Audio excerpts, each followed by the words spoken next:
Hello everyone, I'm Hadris with WTI and today I'm using this face mask to start my day with a fresh and hydrating face.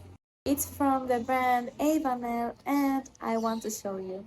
We just need to take the mask out of the packet and place it on our face, tapping it gently to make sure it fits well. The packet only contains the mask, which is really hydrated, and there are instructions on how to use it on the back. Of course, we should wash our face before using it.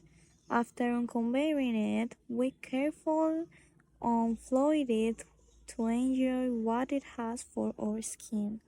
We leave it on for 15 or 20 minutes to get the full benefit of aloe vera and the vitamins it has. It might look a bit funny, yes, but it really works. My face feels very soft and noticeable more hydrated afterward.